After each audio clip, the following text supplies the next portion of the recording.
देखिए, bulldozer selective है। Bulldozer वहां चलेगा जहां पर इन्हें अपने हिंदू वोट्स को कंसोलिडेट करना होगा। जहां पर इनको जरा सा भी ये दिख जाए कि ये कोई अल्पसंख्यक समूह का है, या ये दलित है, या ये कोई कमजोर वर्ग का है, कोई गरीब है, तो उनकी झोपड़ियां तोड़ देंगे, उनके घर तोड़ देंगे, उनकी दुकानें उजाड़ देंगे, है उनके जो आशियाने बेचारे जो सड़क पर ला देंगे उनको। तो ये ऐसी आताताई और निर्मम सरकार है कि इसके सामने इंसानियत का कोई मोल नहीं है। इनके अपने लोग एक से बड़े एक अपराध करते रहते हैं, लेकिन तब बुलडोजर का पेट्रोल खत्म हो गया होता है, डीजल खत्म हो गया होता है, तब पेट्रोल की वो इनकी जो बुलडोजर है उसकी चाबी घूम जाती है। नमस्कार, नवजागरण लाइव में आपका स्वागत है। अभी हम विकासपुरी में हैं और हमारे साथ शारदा दीक्षित मैम हैं। ये जो हैं अलग अलग विषयों पर अपनी राय रखती हैं और आज जो टॉपिक है हमारा वो जो उत्तर प्रदेश में चल रहा है अभी मामला। उत्तर प्रदेश में पिछले दिनों हरिओम वाल्मीकि की जिस तरह से हत्या हुई है भीड़ द्वारा, उसके बाद वो जो मामला है अभी दबा ही नहीं था, तब तक एक और मामला आ जाता है और एक बुजुर्ग द्वारा लखनऊ के काकोरी में एक मंदिर में वो पेशाब अचानक उनसे हो जाता है और उसके बाद उनको किस तरह से प्रताड़ित किया जाता है, उनसे पेशाब चटवाया जाता है, धुलवाया जाता है। इस पे राजनीति गरमाई हुई है। क्या कहेंगी मैम, जिस तरह से दलितों पे अत्याचार बढ़ते जा रहे हैं कम होने के बजाय, और दूसरी तरफ लोग कह रहे हैं कि अब जात पात पहले जैसी नहीं रही। देखिए, ये जो मसला है जो आपने बताया कि कोई बुजुर्ग का खांसते समय या पेशाब निकल जाता है, तो एक तो ये बात कि वो दलित हैं जाति से, इसको अगर एक साइड कर भी दें, तो आज हमारे समाज में बुजुर्गों की हालत क्या है, छोटे बच्चों की हालत क्या है, महिलाओं की हालत क्या है, कास्ट की हालत तो है ही है, वो तो सदियों से चल रही चीज थी। लेकिन आज ये समाज इतना इनसेंसिटिव हो गया है, इतना अमानवीय हो गया है कि इसकी हमदर्दी किसी बीमार के प्रति, किसी बुजुर्ग के प्रति सहानुभूति की बजाय आतंक और दहशत फैलाकर अपने उस मंसूबे को, अपनी उस गंदी सोच को परिलक्षित करने में और दिखाने में और सबको मतलब ये एक तरह का प्रचार प्रसार करने में लगा दी जाती है कि हम कितने कितने दादागिरी करके किसी को जाति के नाम पर या किसी की एज या किसी की बीमारी का ख्याल ना करके केवल हम अपनी हुड़दंगबाजी और अपने आप को सही ठहराने के लिए कुछ भी करने पे उतारू होंगे। जिस तरीके से उस बुजुर्ग के साथ किया गया है, ये बहुत ही शर्मनाक बात है। चाहे वो बुजुर्ग, ये तो बाय चांस है कि वो अगर नीची जाति का या मान लो तथाकथित दलित जाति का है, तो और भी भयंकर उसके ऊपर अन्याय अत्याचार का ये बढ़ जाता है। वरना किसी साधारण बुजुर्ग को भी ये कहाँ बख्शते हैं। ये लोग जो जिस तरह की हुड़दंगबाजी मंदिरों में या अपने समाज में हम देख रहे हैं, उसके चलते आज मानवता जो है वो शर्मसार हो रही है हर कदम पे। कोई महिला हो, कोई बच्चा हो, कोई बुजुर्ग हो, कोई दलित हो या कोई अल्पसंख्यक हो, इनको तो बहाने चाहिए। और वो बहाना अगर इस रूप में मिल जाए कि मंदिर के प्रांगण में किसी बुजुर्ग ने बेचारा मजबूरी में या किसी परेशानी के कारण अगर उसके साथ ऐसा हो जाता है, तो ये मानवीय व्यवहार तो बिल्कुल नहीं है।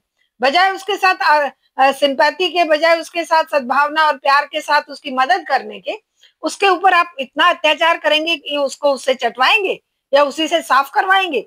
तो ये बहुत ही निंदनीय अपराध है और ये मानवता के ऊपर एक बहुत बड़ा धब्बा है, क्योंकि ये जो आज जो जवान है वो कल को खुद भी बूढ़े होने वाले हैं।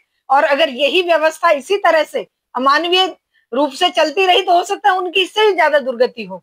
और इस पर राजनीति करने वाले या इस पर बात उठाने वाले भी इस बात को अच्छी तरह समझें कि आज समाज किस तरफ जा रहा है। वहां पे जोगी जी की सरकार है और जोगी जी की सरकार बुलडोजर बाबा के नाम से जानी जा रही है, और थोड़ा सा कुछ होता है बुलडोजर उनका जाता है और ध्वस्त करके आ जाता है।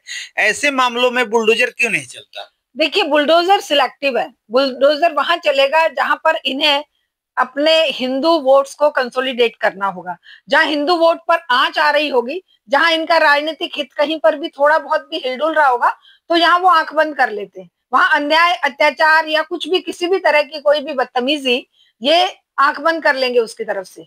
लेकिन जहां पर इनको जरा सा भी ये दिख जाए कि ये कोई अल्पसंख्यक समूह का है, या ये दलित है, या ये कोई कमजोर वर्ग का है, कोई गरीब है, तो उनकी झोपड़ियां तोड़ देंगे, उनके घर तोड़ देंगे, उनकी दुकानें उजाड़ देंगे, है उनके जो आशियाने बेचारे जो सड़क पर ला देंगे उनको।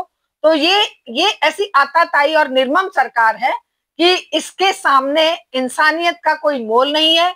बुलडोजर ये सिलेक्टिव रूप से चलाते हैं, इनके अपने लोग एक से बड़े एक अपराध करते रहते हैं, लेकिन तब बुलडोजर का पेट्रोल खत्म हो गया होता है, डीजल खत्म हो गया होता है, तब पेट्रोल की वो इनकी जो बुलडोजर है उसकी चाबी गुम जाती है। लेकिन जहां पर भी ये देखते हैं कि कोई कमजोर है, कोई, तब इनको याद आ जाता है कि ये तो ये इसके अवैध रूप से बनाया हुआ आशियाना था, अवैध रूप से बनाई हुई शॉप थी, अवैध रूप से बनाया हुआ मस्जिद थी, अवैध रूप से कोई दलित मंदिर था। तो ये उसी पर चलता है, और ये किसी भी समाज का सबसे निचला स्तर होता है।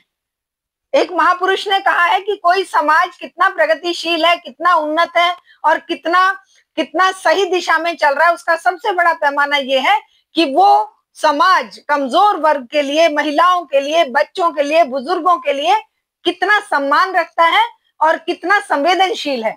किसी समाज की उन्नति का पैमाना ये है, किसी समाज की और किसी देश की उन्नति का पैमाना जो ये लेकर चल रहे हैं कि इतने करोड़ ट्रिलियन की इकोनॉमी हो गई और इतना हम उन्नति कर गए, ये सब बकवास है।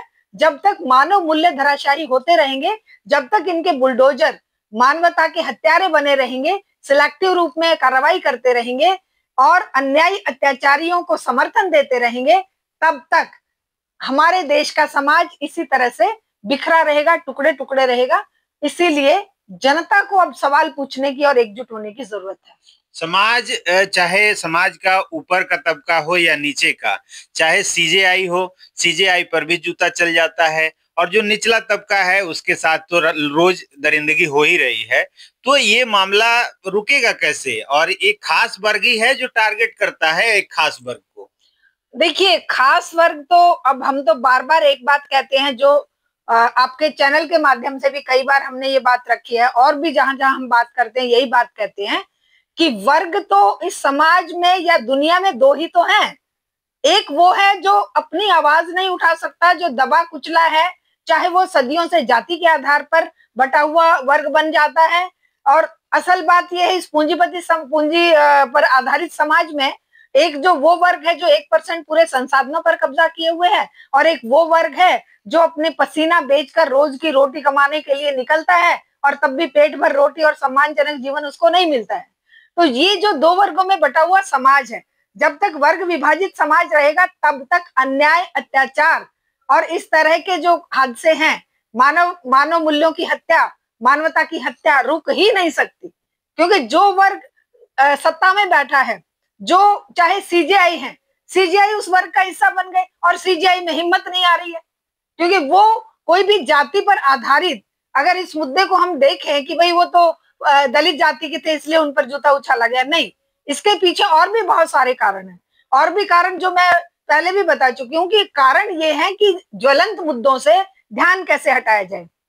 ज्वलंत मुद्दा चल रहा था उसका ये जो हमारे सोनम वांगचुक का ज्वलंत मुद्दे चल रहे हैं, बेरोजगारी के ज्वलंत मुद्दे चल रहे हैं, वोट चोरी के, तो सारे ज्वलंत मुद्दे जात पर लाकर अटका दो। तो जात पर अटकाने से क्या होगा? अब क्यों नहीं इस मुद्दे को लेकर ये प्रशासन जागा, क्यों नहीं बुलडोजर जागा, क्यों नहीं राष्ट्रपति और प्रधानमंत्री के कान पर जू रहेंगी, क्यों उसको मतलब दान दिया गया क्षमा का? ऐसे लोगों को तो सीधा उठाकर जेल में डालकर उनके घर पर बुलडोजर चलवा देना चाहिए था ना। वो बुलडोजर कहाँ गया? अब सीजीआई दलित है, ये भी कोई बहुत महत्वपूर्ण बात नहीं है, वो तो दलित बनाम स्वर्ण की लड़ाई लड़ाना चाहते हैं, लेकिन ये समाज इतना भी बेवकूफ नहीं है कि आपस में लड़ पड़ेंगे।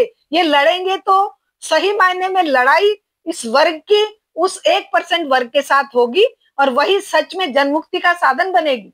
इस तरह से नहीं होगा कि भाई एक दलित ने एक दलित के ऊपर जूता फेंका या एक दलित को इस तरह से प्रताड़ित किया। एक दलित क्यों, बहुत सारे रोज होते हैं, कोई लाइट में आ जाते हैं, तो सीजीआई था तो सामने आ गया। तो बहुत बहुत धन्यवाद। ये थी शारदा दीक्षित जी। इस वीडियो पर आपकी क्या प्रतिक्रिया है कमेंट करके बताएं और देखते रहें नवजागरण।